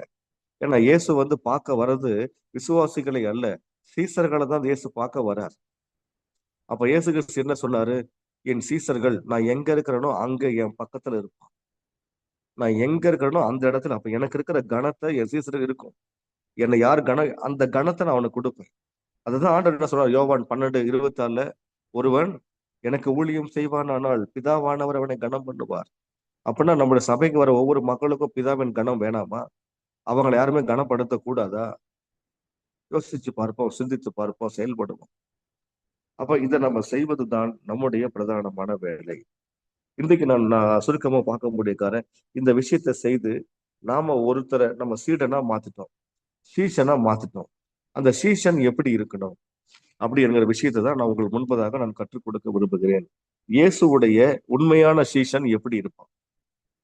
இயேசுவுக்கு உண்மையா இருக்கிற சீஷன், ஒரு சீஷன்னா எப்படி இருப்பான் என்பதை இயேசு தன்னுடைய உபதேசத்துல அவர் அழகாய் நமக்கு கற்றுக் கொடுத்து விட்டு போயிருக்கிறார். அப்படின்னா இப்ப நம்ம ஒருத்தர் நம்ம சுவிசேஷம் சொல்றோம், அவளை நம்ம டீச்சரா மாத்துறோம். டீச்சரா மாத்தி நம்ம நிறைய டீச்சிங் சொல்லி கொடுத்து அவளை நம்ம என்ன பண்ணாம வசனத்துக்குள்ள வழி நடத்துறோம். அவங்களும் என்ன மாறிட்டாங்க? டீச்சரா மாறிட்டாங்க. அப்படின்னா டீச்சரா மாறிட்டாங்கன்னா அவங்க தேவன் விரும்புகிற உண்மையான சீஷனா இருக்கிறாங்களா இல்லையா என்பதை நம்ம எப்படி செக் பண்ணுவது, எப்படி நாம் அறிந்து கொள்வது? அதைத்தான் இப்ப நம்ம ஒரு 10 காரியங்கள் பார்க்க போறோம். நமக்கு கொடுக்கப்பட்ட நேரத்துல பார்ப்பதற்கு பார்த்து முடிக்க கர்த்தர் நமக்கு கிருபை தருவாராக. முடிஞ்சா நீங்க வேணா அது வேணா நீங்க எழுதி கொள்ளுங்க. மிக முக்கியமான விஷயம். நம்பர் 1, யார் இயேசுவின் உண்மையான சீஷன்? சீஷன்ங்கிற வார்த்தை எங்க இருந்து வந்துச்சு? சீடன் அப்படிங்கிற வார்த்தையில இருந்து வந்துச்சு. சீடன் என்ற வார்த்தை எங்க இருந்து வந்ததுன்னா, சித்தன், சித்தன் அப்படிங்கிற வார்த்தை, சித்தர். நீங்களே கேள்விப்பட்டிருப்பீங்க. பழைய காலத்து அந்த வந்து இந்த சித்தர் அந்த சித்தர் கேள்விப்பட்டிருப்பீங்க. சித்தர்கள் கேள்விப்படுங்களா?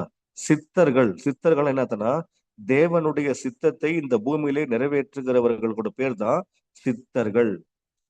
அப்ப நீங்க நான்லாம் எல்லாருமே, நாம எல்லாருமே சித்தர்கள். நம்ம எல்லாருமே என்ன, நம்ம கொஞ்சம் மாடர்னா கொஞ்சம் ஃபேன் ஷர்ட் போட்ட சித்தர்கள், அவ்வளவுதான் வித்தியாசம். ஒரு காலத்துல சித்தர்கள்னா துறவிகளை போல இருந்தாங்க. ஆனா உண்மையான சித்தர்கள் எப்படி இருப்பாங்கன்னா, இயேசுவோட சித்தத்தை இந்த பூமியில நிறைவேற்றக்கூடிய சித்தர்கள். அந்த சித்தர்கள் என்ற வார்த்தை தான் காலங்களாகி சீடனாக மாறியது. அந்த சீடன் என்கிற வார்த்தை தான் சீஷனாக மாறியது. அப்ப நம்ம தேவ சித்தத்தை இந்த பூமியில நீ உங்களுக்கு கொடுக்கப்பட்ட பகுதியில நிறைவேற்றுகிறவர்கள் பேர் தான் சீஷர்கள், சீடர்கள், சித்தர்கள். நம்ம என்னவா இருக்கிறோம் என்பதை நாம யோசித்து திட்டமிடுவோம். அப்படின்னா இயேசுவோட உண்மையான சீஷன்னா எப்படி இருப்பான்? யோவான் 13ஆம் அதிகாரம் 34, 35 வசனத்தை நான் வாசிக்கிறேன். யோவான் 13ஆம் அதிகாரம் 34, 35. நீங்கள் ஒருவரில் ஒருவர் அன்பா இருங்கள். நான் உங்களில் அன்பா இருந்தது போல நீங்களும் ஒருவரில் ஒருவர் அன்பா இருங்கள் என்கிற புதிதான கட்டளையை உங்களுக்கு கொடுக்கிறேன். நீங்கள் ஒருவரில் ஒருவர் அன்புள்ளவர்களாய் இருந்தால் அதனால் நீங்கள் என்னுடைய சீசர்கள் என்று எல்லாரும் அறிந்து கொள்வார்கள் என்றார். பாத்தீங்களா? இயேசுவை போல எல்லாரிடத்திலும் அன்பா இருக்கிறவன் தான் உண்மையான சீஷன். புரிஞ்சுக்கோங்க. இயேசுவை போல, இயேசு நீங்க எடுத்துக்கொள்ளுங்க. இயேசு தன்னை காட்டி கொடுப்பான்னு தெரிஞ்சவன் யூதாஸ் கிட்ட அவன் காட்டி கொடுத்து முத்தம் கொடுக்கிற வரைக்கும் அவன் மேல அன்பா இருந்தாரா பாருங்க. அந்த காட்டி கொடுக்கிற கடைசி நேரத்துல கூட ஏ துரோகியே வா அப்படின்னு சொல்லல. நாமளா தான் அப்படிதான் சொல்லியிருப்போம். இயேசு என்ன சொன்னாரு? சிநேகிதனேன்னு சொல்றாரு. சிநேகித எவ்வளவு அன்புள்ள ஆண்டவர் பாத்தீங்களா? எங்க அன்பு இல்லாம தேவனுடைய அருள் பணியை செய்யவே முடியாது. அன்பு, நம்ம கிட்ட திறமை இருக்குது, பணம் இருக்குது, ஆள் பலம் இருக்குது, பணபலம் இருக்குது, ஜனபலம் இருக்குது. நான் கூப்பிட்டா எல்லாரும் வருவாங்க. நம்முடைய எனக்கு நிறைய செல்வாக்கு இருக்குது, எனக்கு நிறைய நிலங்கள் இருக்குது, நிறைய சொத்து இருக்குது, எனக்கு நிறைய எங்களுக்கு நிறைய மக்கள் செல்வாக்கு இருக்குது. இதை வைத்துக்கொண்டு தேவனுடைய ராஜ்யத்தை நம்மளால கட்டாயம் கட்டவே முடியாது. இப்படி உள்ளவங்க எவ்வளவு பெரிய அரசியல்வாதிகள் இருக்கிறாங்கல்ல, பெரிய பெரிய கோடீஸ்வரங்க இருக்கிறாங்கல்ல, பெரிய பெரிய பணக்காரங்க இருக்காங்க. ஏன் அவங்களால ஏன் ஒரு சபையை நிறுவ முடியல? நம்மளால ஏன் நிறுவ முடியுது? யோசிச்சு பாருங்க, சிந்திச்சு பாருங்க. தேவனோட ராஜ்யத்தை பணத்தினால கட்ட முடியாது, திறமையினால கட்ட முடியாது, அன்பினால மட்டும்தான் கட்ட முடியும். அப்ப ஒரு உண்மையான சீஷன் என்பவன் எப்படி இருப்பானா, அவன் எல்லா சீஷரிடத்திலும் அன்பாகத்தான் இருப்பான். யார் போல? இயேசுவை போல. இயேசு எல்லாரிடத்திலும் அன்பா இருந்தார். பரிசேயரிடத்திலும் அன்பா இருந்தார், சதுசேயரிடத்திலும் அன்பா இருந்தார், வேதப்பாரரிடத்திலும் அன்பா இருந்தார். இவனை சிலுவையில் அறையும் என்று சொன்ன இஸ்ரவேல் மக்களிடத்திலும் அன்பா இருந்தார். யோசிச்சு பாருங்க. தன்னிடத்துல குஷ்டரோகியா வந்தவர்கள், வியாதியாய் வந்தவர்கள், பலவீனத்தோடு வந்தவர்கள், பிசாசு பிடிச்சு வந்தவர்கள், எல்லாரிடத்திலும் இயேசு அன்பா இருந்தாரு. இப்ப நீங்களும் நானும் ஒரு உண்மையான சீஷனா இருக்கிறேன்னா, அப்ப நம்ம எல்லா இடத்துலயும் அன்பா இருக்கிறோமா? ஒரு சீஷன்னா, ஒரு இயேசுவுக்குனுடைய உண்மையான சீஷன்னா அவன் எல்லா இடத்துலயும் அன்பா இருப்பான், பாரபட்சம் இல்லாம இருப்பான், பாகுபாடு பார்க்க மாட்டான், ஏற்றத்தாழ்வு பார்க்க மாட்டான், சின்னவன் பெரியவன் பார்க்க மாட்டான், பிரிவுகளோட ஒவ்வொருத்தரோட பழக மாட்டான், எல்லாரிடத்திலும் அன்பா இருப்பான். இயேசுடைய அவருடைய முதல் புதிய ஏற்பாடு ஃபர்ஸ்ட் சர்ச் பாஸ்டர் யாருங்க? முதல் சபையின் முதல் ஊழியர் யாரு? பேதுரு. அந்த பேதுருக்கிட்ட ஆண்டவர் சும்மா எடுத்தோன்னு ஊழியத்தை கொடுத்துட்டாரா? என்ன சொன்னாரு பாருங்க. யோவான் 21ஆம் அதிகாரம் கடைசி அதிகாரத்துல என்ன சொல்றாரு? இவர்களை காட்டிலும் என் மேல் அன்பா இருக்கிறாயா? முதல் முறை கேட்கிறார், 2வது முறை கேட்கிறார், 3வது முறை கேட்கிறார், நீ என்ன நேசிக்கிறாயா?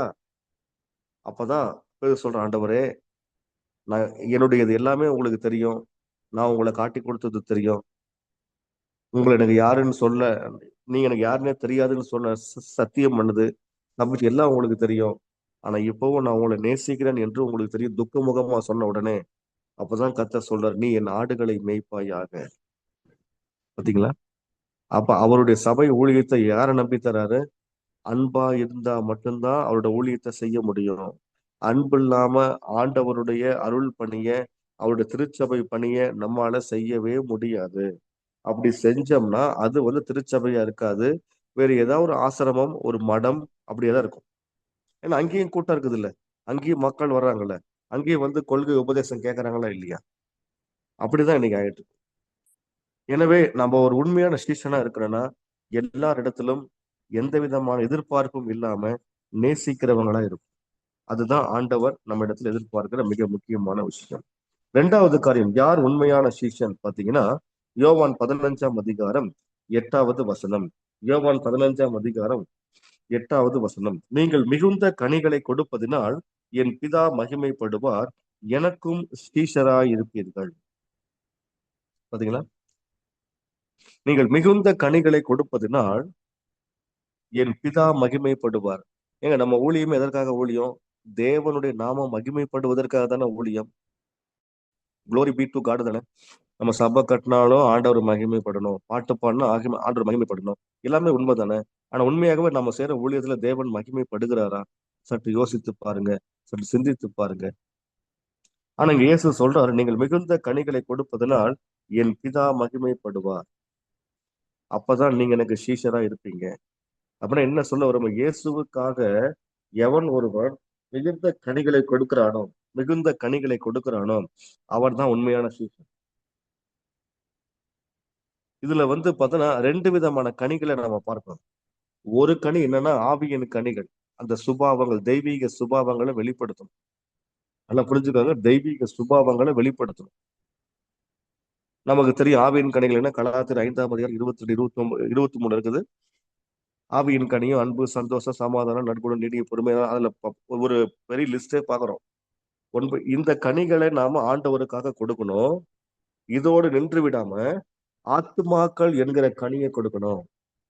இதே அதிகாரம் யோவான் 15ஆம் அதிகாரம் 16ஆம் வசனம் வாசித்து பாருங்க. 15, 16. நீங்கள் என்னை தெரிந்து கொள்ளவில்லை, நான் உங்களை தெரிந்து கொண்டேன். நீங்கள் என் நாமத்தினாலே பிதாவை கேட்டுக்கொள்வது எதுவோ அதை அவர் உங்களுக்கு கொடுக்கத்தக்கதாக நீங்கள் போய் கனி கொடுக்கவும். பதிலா, நீங்கள் போய் கனி கொடுக்கும் படிக்கும், உங்கள் கனியை நிலைத்திருக்கும் படிக்கும் நான் உங்களை ஏற்படுத்தினேன். அப்ப ஆண்டவர் எதுக்காக நம்மளை தெரிந்து கொண்டாரு? எதற்காக தேவன் நம்மளை ஏற்படுத்தினாரு? நாம போய் புறப்பட்டு போய் ஆத்துமாங்கிற ஒரு கனியை ஆண்டவருக்கு கொடுக்கணும். அந்த கனி கடைசி வரைக்கும் நிலைத்திருக்க பண்ணணும். அப்படின்னா ஒரு பக்கம் ஆண்டவருடைய நாம மகிமைப்படுவதற்கு நம்முடைய தெய்வீக சுபாவங்கள் நிறைந்த கனிகளை கொடுக்கணும், ஆவியின் கனிகளை கொடுக்கணும், 2வது ஆத்துமா கனிகளை கொடுக்கணும். இப்படி இருந்தாதான் ஆண்டவர் சொல்ற எனக்கு சீசரா இருப்பீர்கள். இப்ப யோசிச்சு பாருங்க.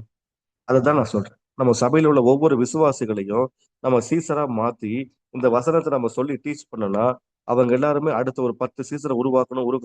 உருவாக்க ஏன் அவங்களால உருவாக்க முடியாது? அப்ப நாம ஒருத்தரை நம்ம ஏன் கஷ்டப்பட்டுட்டு இருக்கணும்? அவங்கள சொல்லி கொடுத்து பயிற்றுவித்து அவங்கள கொடுக்க வைக்கிறது தான் நம்முடைய வேலை. நம்மள தேவன் ஒரு வேலைக்காரனா வச்சு நம்ம வேலைக்காரன் அந்த வேலையை செஞ்சாலே போதும். அப்ப யார் உண்மையான இயேசுவுக்காக மிகுந்த கனிகளை யார் கொடுக்குறாங்களோ அவங்க தாங்க உண்மையான சிஷ்யன். இப்ப நம்ம கனிகளை கொடுத்தோமா இல்லையா என்பது நம்முடைய மனசாட்சியை நமக்கு சாட்சி. ஆண்டவர் வந்து பசியோட வரும்பொழுது அவர் சாப்பிடணுமா வேணாமா என்பதை, இல்ல அவர் வந்து பசியோட வந்து பசியோடே திரும்பி போகணுமா என்பதை முடிவு செய்ய வேண்டிய காலகட்டத்துல வந்திருக்கிறோம். சரிங்களா? ஆமென். அடுத்து 3வது லூக்கா 14ஆம் அதிகாரம். லூக்கா 14ஆம் அதிகாரம் 26வது வசனம். லூக்கா 14ஆம் அதிகாரம் 26வது வசனம். யாதொருவன் என்னிடத்தில் வந்து தன் தகப்பனையும் தாயையும் மனைவியையும் பிள்ளைகளையும் சகோதரரையும் சகோதரிகளையும் தன் ஜீவனையும் வெறுக்காவிட்டால் எனக்கு சீஷனா இருக்க மாட்டான். பா, பயங்கரமா இருக்குல்ல இந்த வசனம் கேட்கும் போது. இது வரைக்கும் கேட்டதை கூட செஞ்சிடலாம், ஆனா இது கொஞ்சம் ரொம்ப டஃப்பா இருக்குல்ல. ஆமா, பின்ன நம்ம சீஷனா இருக்கிறது சும்மா சாதாரணமான காரியம் இல்லை, டஃப்பான ஊழியம் தான். ஆனா அதை நீங்க நல்லா ஈடுபாட்டோட செஞ்சீங்கன்னா அதை விட ஒரு அருமையான ஊழியம் ஒரு ஒண்ணுமே கிடையாது. அப்ப இந்த வசனத்துல தேவன் என்ன சொல்றாரு? எல்லா உறவுகளை விட இயேசுவை மட்டும்தான் முதன்மையாக நேசிப்பவரே உண்மையான சீஷன். இந்த உலகத்துல தாய் தகப்பன் எல்லாம் நமக்கு இருக்கிறாங்க. இல்ல, நம்ம அதுக்காக அவங்கள வந்து டோட்டலா வெறுக்கணும் கர்த்தர் சொல்லல. அவங்களுக்கு முக்கியத்துவம் கொடுக்க கூடாது, ஆண்டவருக்கு முக்கியத்துவம் கொடுக்கணும். அவ்வளவுதான். அப்பா அம்மாவுக்கு முக்கியத்துவம் ஒரு காலம் வரை கொடுத்தீங்க, மனைவி பிள்ளைகளுக்கு ஒரு காலம் வரை கொடுத்தீங்க. ஆனா இப்ப நம்ம ஊழியத்துக்கு வந்துட்டோம். நம்முடைய முதன்மையும் முடிவும் இயேசு மட்டும்தான். அப்ப எல்லா உறவுகளை விட, எல்லா ரிலேஷன்ஷிப்பை விட, எல்லா சொந்த பந்தங்களை விட இயேசுவுக்கு மட்டும்தான் முக்கியமான முதன்மையான இடத்தை கொடுத்து நேசிக்கிறவங்க தான் உண்மையான சீஷன்.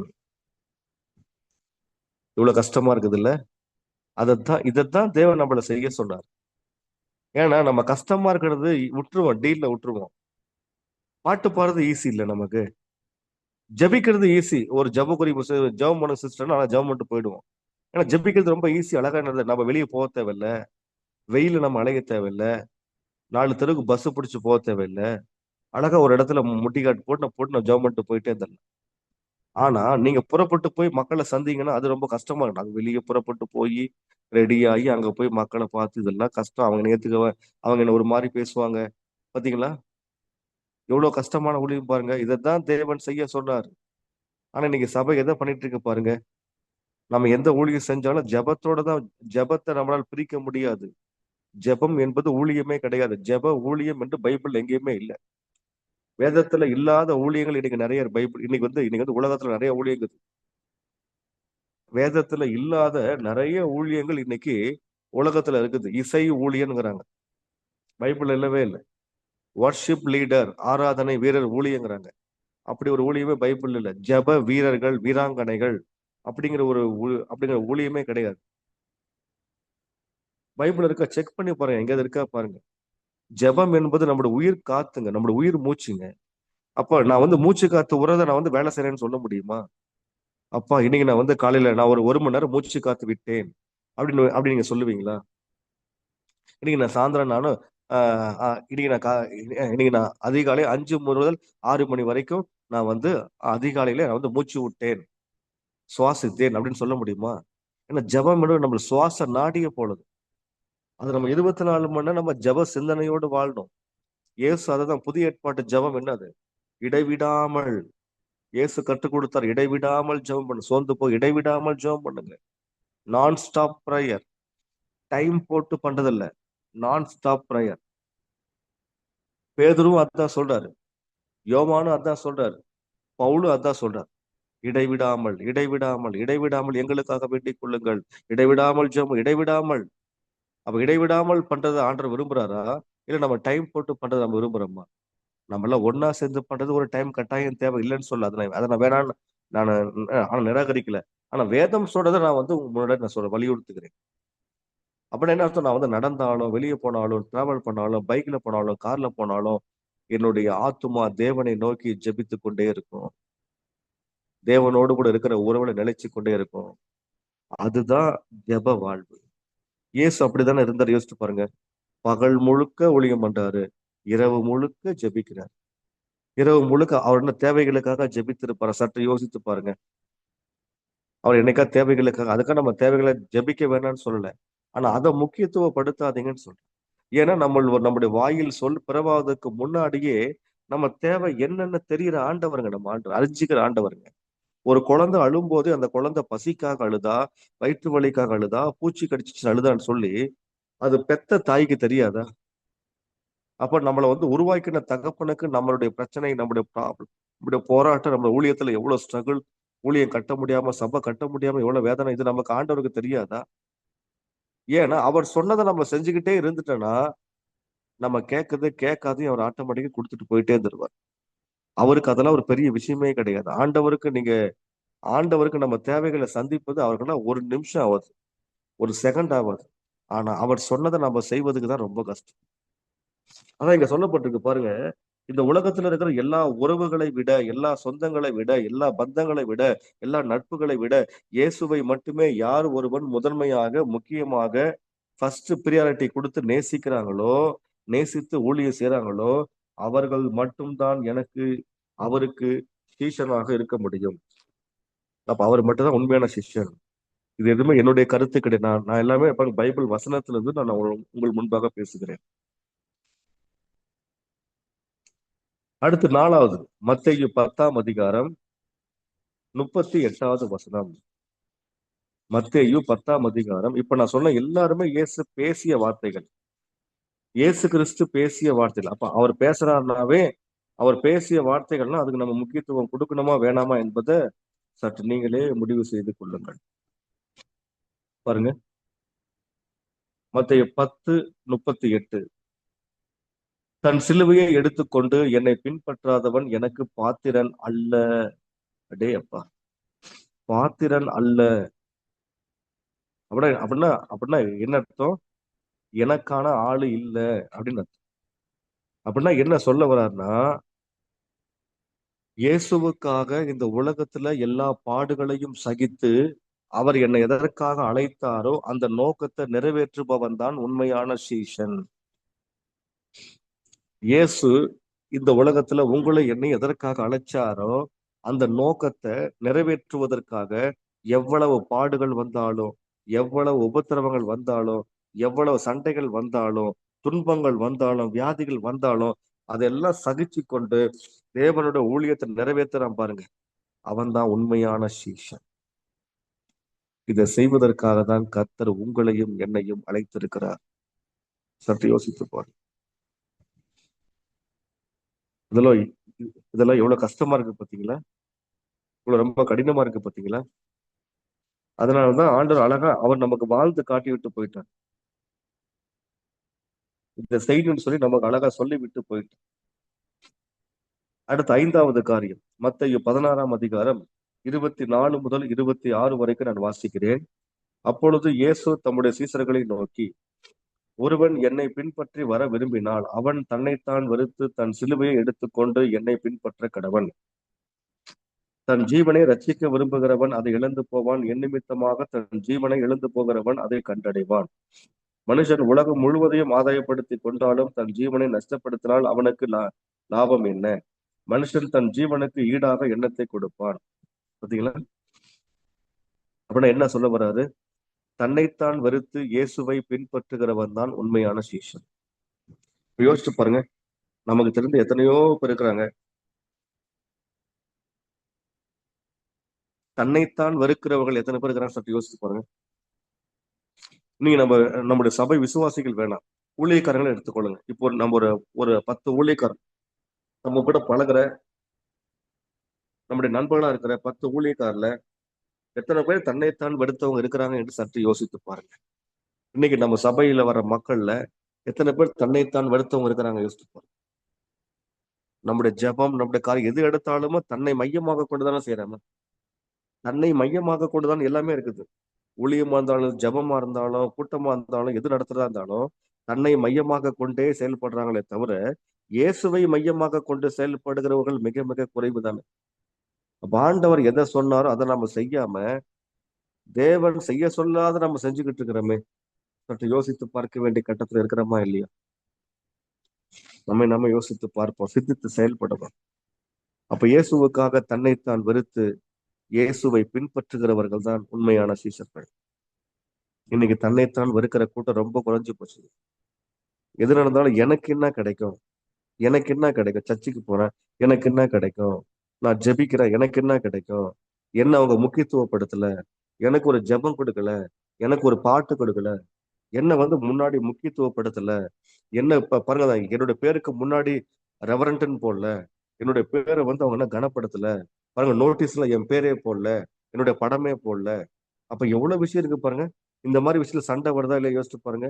ஒரு திருமண காரியம் நடக்குது சர்ச்சு பிலீவர்ல, அதுல பாஸ்டர் பேர் போடலன்னு சொல்லி அந்த பாஸ்டர் அந்த கல்யாணத்துக்கே போல. அந்த கல்யாண பத்திரிகையில பாஸ்டர் பேர் போடணும் அவசியம் இல்லையா, பொண்ணு மாப்பிள்ளை பேர் தானே போடணும். யோசிச்சு பாருங்க எப்படிப்பட்ட இதுதான். அப்ப இந்த சாதாரண ஒரு சிறிய காரியத்தை கூட தன்னை வெறுக்காத ஒரு அனுபவம் உடையவங்க எப்படி தேவனோட ராஜ்யத்தை எப்படி கட்ட முடியும்? ஆண்டு தெளிவா சொல்லிட்டாரு பாருங்க, தன்னைத்தான் வெறுக்காதவன் என்னை பின்பற்றவே முடியாதுன்றார். இன்னைக்கு சுயநலம் தான் அதிகமாக மேலோங்கி இருக்கிறது. சுயம் அதிகமா இருக்கிறதுனாலதான் நமக்கு மேல நோக்கி நமக்கு நம்ம தன்னை வெறுக்க முடியாத அளவுக்கு சுயம் நமக்கு மேல இருக்குது. அதான் இங்கிலீஷ்ல சொல்லுவாங்க, I is the centre of sin. I is the centre of sin. சின்ன பாவம் அர்த்தம். இப்ப பாவம் எங்க இருந்து உதிக்குதுன்னா, நான் அப்படிங்கிற ஒரு எண்ணத்துல இருந்து தான் உதிக்குதான். நான் தான் பெரியவன், நான் தான் அப்படிங்கிற ஒரு எண்ணத்துல, இந்த நான் என்கிற பெருமை தான் பாவத்திற்கான அஸ்திபாரமே. ஆமா, இந்த இந்த இந்த உலகத்துல பாவம் வந்ததுக்கான காரணம் யாரு? பிசாசு தான். பிசாசுக்குள்ள என்ன இருந்தது? நான் எங்க அகம்பாவம் பெருமை இருந்துச்சா இல்லையா? அந்த பெருமையினாலதான் பிசாசு விழுந்து போனா. இன்னைக்கு நமக்குள்ள அதான். அப்ப என்னது? என்ன முக்கியத்துவப்படுத்தல, என்ன நினைக்கல, என்ன பத்தி யோசிக்கல. யோசிச்சு பாருங்க. ஆண்டவர் தெளிவா தன்னைத்தான் வெறுத்து என்னை பின்பற்றாதவன் எனக்கு சீஷனா இருக்க மாட்டான். இன்னைக்கு நம்மளோட மொபைல் போன் எடுத்துக்கொள்ளுங்க. ஒரு காலத்துல நம்ம போட்டோவுக்கு நம்ம நிப்பதற்கே ரொம்ப யோசிப்போம். புகைப்படம் பிடிக்கிறதுக்கு ரொம்ப நிக்கிறதுக்கு ரொம்ப நம்ம ரொம்ப வெக்கப்படுவோம், ஷையா இருப்போம். ஆனா இன்னைக்கு நம்ம மொபைல் என்ன இருக்கு பாருங்க, செல்ஃபி. செல்ஃப்னு அர்த்தம் சுயம் அர்த்தம். அப்ப என்னை வந்து எல்லாரும் பார்க்கணும், என்னை எல்லாரும் நினைக்கணும், என்னை பத்தி யோசிக்கணும் எல்லாரும், என்னையே எல்லாரும் டிவில எல்லாம் பார்க்கணும். செல்ஃபி இதுல தான். அப்ப பார்த்தா புகைப்படத்துக்கு வெக்கப்பட்டவங்க இன்னைக்கு அந்த கையில மொபைல் போன் கொடுத்த உடனே தங்களை தாங்களே இப்படி அழகழகா எடுத்துடலாம். அது நான் தப்புன்னு சொல்லவே இல்லை. அது அவங்கவுங்க விருப்பம். நீங்க எடுக்கிறது எடுக்காம போங்க, அது ஒண்ணும் பிரச்சனை இல்லை. நான் என்ன சொல்றேன்னா, அதுக்கெல்லாம் நம்ம இவ்வளவு விஷயமா இருக்குது. நான் தன்னைத்தான் வெறுத்து நம்ம அவரோட ஊழியத்தை செய்ய முடியலையே, சீக்கிரமாய் மாறலையே என்பதுதான் நம்முடைய நோக்கம். அதைத்தான் கர்த்தர் சொல்றார். சரிங்களா? இந்த அனுபவத்துல நம்ம மக்களை நம்ம உருவாக்கணும். அடுத்து 6வது லூக்கா 14ஆம் அதிகாரம் 33வது வசனம். லூக்கா 14ஆம் அதிகாரம் 33வது வசனம். அப்படியே உங்களில் எவனாகிலும் தனக்கு உண்டானவைகளை எல்லாம் வெறுத்து விடாவிட்டால் அவன் எனக்கு சீஷனா இருக்க மாட்டான். வசனம் எல்லாம் பயங்கரமா இருக்குல்ல கேட்கும் போது. ஆனா இதைதான் நம்ம சபை மக்களுக்கு டீச் பண்ணணுமே, சொல்லி கொடுக்கணுமே. இப்படிப்பட்ட ஒரு மக்களை தான் நம்ம உருவாக்கணுமே. அப்ப என்ன இந்த வசனம் சொல்ல வராரு? பொருட்களின் மேல பற்றில்லாமல் எல்லாவற்றையும் இயேசுவுக்காக பயன்படுத்துபவரே உண்மையான சீஷன். நம்ம கிட்ட இருக்கிற பொருட்கள், நம்ம பயன்படுத்துற பொருட்கள், காரு, வீடு, மொபைல் போன், நம்ம யூஸ் பண்ற எல்லாமே அது மேல நம்ம நாட்டம் போய்விடக்கூடாது, அது மேல ஈடுபாடு போய்விடக்கூடாது, அது மேல நம்முடைய ஆர்வம் போய்விடக்கூடாது. மாறாக அந்த பொருட்கள் மேல பற்றில்லாம அதெல்லாம் இயேசுவுக்காக, தேவனுடைய ராஜ்யத்துக்காக யார் ஒருத்தன் பயன்படுத்துறானோ அவன் தான் உண்மையான சீஷன். இன்னைக்கு இப்ப நிறைய பேர் பாருங்க, இன்னைக்கு சர்ச்சை கட்டிடுவாங்க, அந்த சர்ச்சை திருப்பி திருப்பி திருப்பி வேலை பண்ணிட்டே இருப்பாங்க, செலவு பண்ணுவாங்க. அந்த சர்ச்சுக்கு இந்த மாதிரி ஃபேன் மாட்டலாம், டெக்கரேஷன் பண்றது, இதை பண்றது, அதை பண்றது. ஒரு உயிரில்லாத கட்டடத்துக்கு அப்படியே பணங்களை வீணா செலவு செய்வாங்க. இந்த டிசைன் பண்ணலாம், அது பண்ணலாம், இது பண்ணலாம், ஸ்டேஜ் மாத்தலாம், இதை மாத்தலாம், அதை மாத்தலாம். நமக்கு தேவை கர்த்தருடைய வார்த்தையை உட்கார்ந்து கேட்பதற்கு மழை, வெயில், சூரிய வெளிச்சம் படாம ஒரு நிழலான ஒரு இடம் தேவை, அவ்வளவுதான். அது எந்த இடமா இருந்தா நமக்கு பிரச்சனை கிடையாது. ஆனா அதுக்கு போய் பணத்தை நிறைய செலவு பண்ணிக்கிட்டு இதை உள்ள டெக்கரேஷன் பண்ணிக்கிட்டு இதை மாத்து அதை மாத்து, நான் நிறைய பேரை பாக்குறேன். ஃபர்ஸ்ட் இதை பண்ணணும், அதை செய்யணும், மேல லைட்டிங் போடணும், அதை பண்ணணும். அதெல்லாம் நமக்கு தேவையே இல்லை. ஒரு வெளிச்சம் இருந்தா போதும், அவ்வளவுதான். அது முக்கியத்துவம் நமக்கு, அது முக்கியம் கிடையாது. வர்ற மக்கள் தான் முக்கியம். அவங்கள சீஷரா மாத்துறது தான் முக்கியம். இன்னைக்கு நிறைய பேர் அதுதான். அதே மாதிரி பாருங்க, அந்த கார் மேல அப்படியே பயங்கரமா அந்த கார் மேல யாரும் ஏற விட மாட்டாங்க, இது பண்ண மாட்டாங்க. அதை நான் சொல்ல போறேன். எனக்கு தேவன் கொடுத்த அத்தனை பொருட்கள், உபகரணங்கள், அது இல்லாம எனக்கு மட்டும் இல்ல, அது தேவனுடைய ராஜ்யத்திற்காக மட்டும் பயன்படணும். நானும் ஒரு கார் வாங்கினேன் சமீபத்துல. 2023ல எனக்கு உடம்பு முடியாம போய் ரொம்ப கஷ்டப்பட்டேன். அப்ப எனக்கு கார் தேவையா இருந்ததுனால அதுக்கு முன்னாடி வரைக்கும் நான் பைக்லயே எவ்வளவு தூரம் பைக்ல போவேன். 100 கிலோமீட்டர், 150 கிலோமீட்டர், 200 கிலோமீட்டர் பைக்லயே நான் போய் ஊழியம் பண்ணேன். பைக்ல எல்லாத்தையும் மாட்டிக்கிட்டு எடுத்துட்டு போய் ஊழியம் பண்ணேன். அது ஒரு வயசு. இப்ப கொஞ்சம் வயசு ஆக ஆக நமக்கு உடம்பு முடியாம போகிறது, நமக்கு தூக்கம் ரொம்ப குறைவா இருக்கிறது, ஓடிக்கிட்டே இருக்கிறோம், நேரம் இல்லை. அதனால ஒரு கார் வாங்கணும்னு சொல்லி திட்டமிட்டு ஜெபித்து ஆண்டவர் அழகாக ஒரு காரை இஎம்ஐ லோன் மூலியமா வாங்கி கொடுத்தார். அந்த காரை பார்த்தோம் நிறைய பாசஸ், என்ன பாசஸ் இந்த மாதிரி கார் வாங்கிட்டீங்க, உங்களுக்கு நல்ல ஒரு அழகா அப்படியே நல்ல ஒரு லக்ஸரியா கம்ஃபர்ட்டா நீங்க கார் வாங்கலாம்ல, இதெல்லாம் பெரிய வேன் மாதிரி வாங்கிட்டீங்க, ஒரு மாதிரி இது ஒரு மாதிரி இருக்கு, இது கமர்ஷியல் ஏதோ நீங்க லோடு போடுற மாதிரி இருக்குன்னு. நான் வாங்கினதே, கார் வாங்கினது எனக்காக நான் வாங்கல. இந்த கார் இப்ப நான் எப்படி கர்த்தருக்காக பயன்படுகிறேனோ என் காரும் கர்த்தருக்காக பயன்படணும். அப்ப இது வந்து தேவன் ராஜ்யத்துக்காக தான் நான் வாங்கினேன். எனக்கு உடம்பு சரியில்லைங்கிறதுக்காக நல்லா கம்ஃபர்ட்டா ஏசியில போகணும், அதுக்காக நான் வாங்கல. நான் சொன்னேன் உங்களுக்கு பாஸ்டர், இதுல வந்து மக்களை கூட்டிட்டு போகணும், மக்களை கொண்டு போகணும். இப்ப கிராம ஊழியர் எங்க வெளியில போனா நான் ஸ்பீக்கர் எல்லாம் எடுத்துட்டு போனோம், அங்கெல்லாம் இருக்காது. இதெல்லாம் தூக்கி உள்ள தூக்கி எடுத்து